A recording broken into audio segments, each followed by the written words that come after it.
পূবাল হাওয়ারে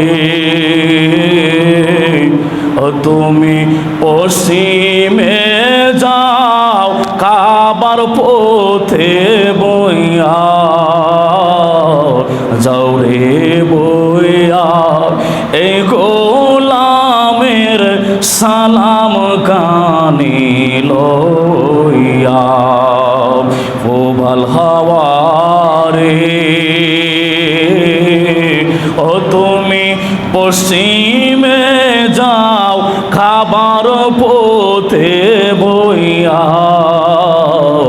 যাও রে বইয়া বইয়া তুমি এ গলি মেরে সালাম কানে লইয়া। মদিনা যাইতে চাই কে চাই না?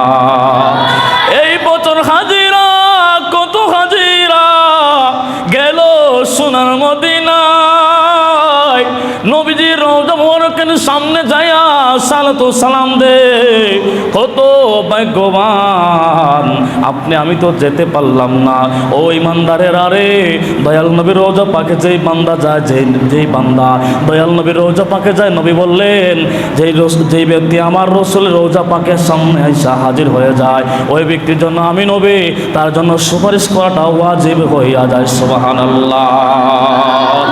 ইমানদারে রুহুল মদিনা, কারণ আমার নবী তো হলো সমস্ত রুহুর পিতা, ঠিক কিনা?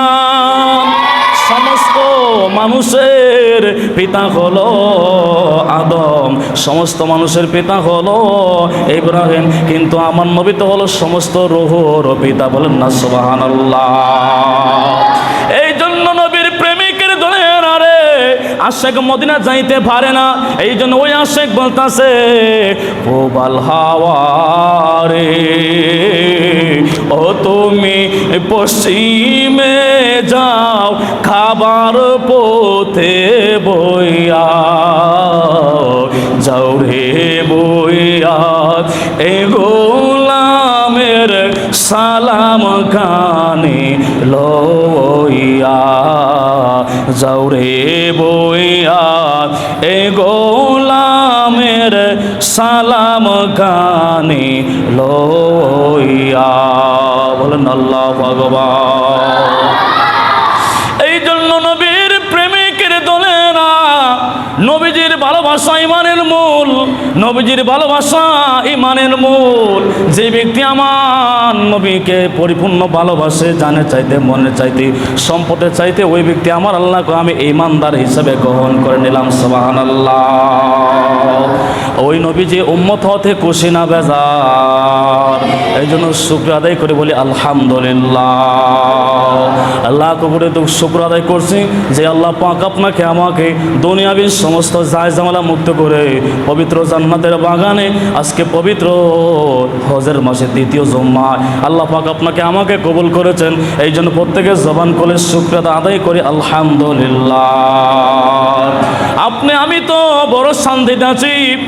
আজকেও দেখলাম সেই সিলেটের জমিনে প্রায় 12 লক্ষ মানুষ পানির মধ্যে যুদ্ধ খেলতেছে, জীবন বাঁচাই রেখা খেলতেছে।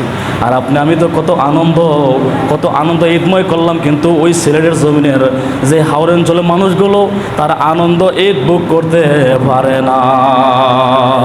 এই জন্য সর্বাবস্থায় আমরা আলহামদুলিল্লাহ, আল্লাহ কুল্লে হাল, যে অবস্থা আছে আল্লাহ সেই অবস্থায় আমরা শুকর আলহামদুলিল্লাহ। লক্ষ কোটি দরুদ সালাম ওই নবীর কদম মোবারকে যিনি হায়াতুন নবী সুবহানাল্লাহ, যিনি গায়েবের খবর দেনেওয়ালা, যেই নবীজি মদিনার শরীফ থেকে উম্মতের খোঁজ খবর নেনেওয়ালা, যেই নবী মদিনার শরীফ থেকে উম্মতের দরুদ শুনেওয়ালা, যেই নবী উম্মতকে কি করতেছে, নবী এখনো রোজা শরীফ থেকে দেখতেছে। সুবহানাল্লাহ। শুধু এখানে শেষ নয়, আপনি আমার নবী হায়াতুন নবী, জিন্দা নবী, নূর আলা নূর নবী জবান মুবারক দিয়ে বলেন মান সাল্লু আলাইহি ওয়া জাবাত লাহু শাফাআতিহি, যে ব্যক্তি আমি নবীর উপরে একবার দরুদ শরীফ পড়ল তাকে সুপারিশ করাটা আমি রাসূলের জন্য ওয়াজিব হইয়া গেল। সুবহানাল্লাহ। ওই নবীর উপর বেশি বেশি দরুদ শরীফ পড়ার দরকার আছে না নাই? এই জন্য যারা আশিকি রাসূল, যারা নবীর প্রেমিক, তারা রাসূলের উপর বেশি বেশি দরুদ শরীফ পড়ে।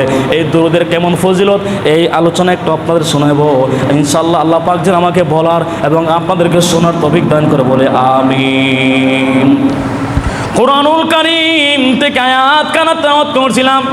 আল্লাহ পাক রব্বুল আলামিন বলতেছেন, আমার আল্লাহ রব্বুল আলামিন বলেন, ইয়া আইয়ুহাল্লাযীনা আমানু দুখুলু ফিস-সিলমি কাফা।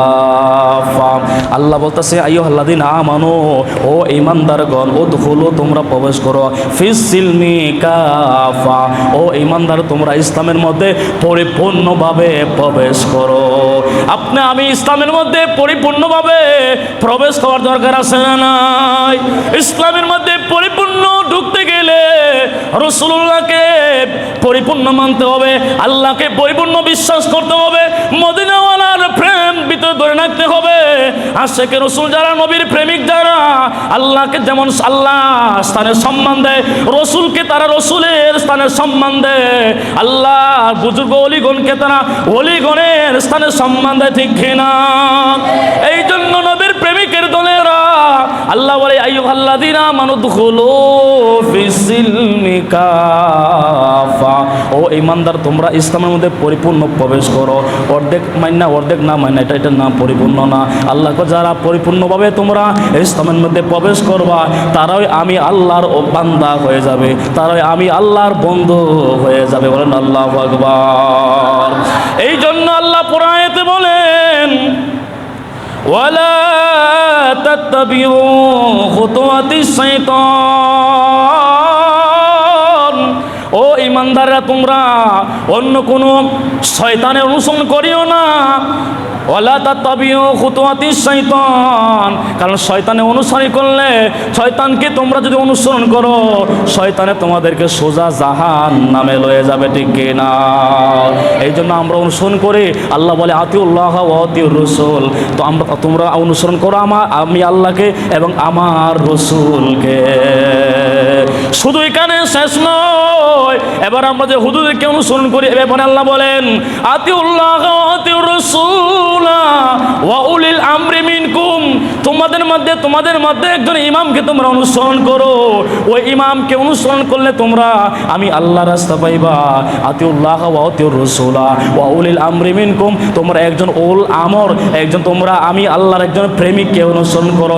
এই জন্য আমরা ওলি আল্লাহকে অনুসরণ করি, এই জন্য আমরা হক্কানি আল্লাহর ওলিদেরকে, আল্লাহর প্রিয় বান্দাদেরকে অনুসরণ করি, ঠিক কিনা? এই জন্য যুবক ভাইরা, মুরব্বী আব্বুজিরা, আসুন আপনি আমি আল্লাহকে পরিপূর্ণ বিশ্বাস স্থাপন করি। তাওহীদের প্রতি আমরা পরিপূর্ণ বিশ্বাস, রিসালাতের প্রতি পরিপূর্ণ বিশ্বাস। যারা শুধু তাওহীদ মানে, রিসালাত মানে না, এরা ঈমানদার হতে পারে না। যারা তাওহীদও মানে, রিসালাতও মানে, এরাই হলো পরিপূর্ণ ঈমানদার। আল্লাহ কয়, শুধু লা ইলাহা ইল্লাল্লাহ কিয়ামত পর্যন্ত পড়বি, ঈমানদার হতে পারবি না যতক্ষণ পর্যন্ত মুহাম্মাদুর রাসূলুল্লাহ, যতক্ষণ পর্যন্ত নবীর কালিমা পড়বে না, ততক্ষণ পর্যন্ত আমি আল্লাহ ঈমানদার ঘোষণা করব না। আল্লাহু আকবার। আমার আল্লাহ রাব্বুল আলামিন বলেন, আমিনু কামা আমানান নাস, ঈমান তোমরা আনো, তোমরা সাহাবাদের মতন ঈমান আনো। তোমরা সাহাবায়ে কেরামদের মতন যারা ঈমান আনে, এরাই হলো ঈমানদার। সাহাবীদেরকে অনুসরণ করা আপনি আমার কর্তব্য। রাসূলের পরে সাহাবীদেরকে অনুসরণ করতেই হবে, সাহাবীদেরকে ভালোবাসতেই হবে, নাহলে রাসূলের আদর্শ খুঁজে পাইবা না। কথা বলেন ঠিক না বেঠে? রাসূলের আদর্শ খুঁজে সাহাবীদের মাঝে পাইবে, এই জন্য সাহাবীদেরকে অনুসরণ করতে হবে। এরপরে তাবেঈন, তারপরে খুলাফায়ে রাশিদিন, এরপরে আপনাকে আমাকে আল্লাহর ওলিগণকে অনুসরণ করতে হবে। এরপর জামানার ওলিগণকে অনুসরণ করলে আপনি রাসূলের আদর্শ বিচারে পাইবেন। কথা বলেন ঠিক না?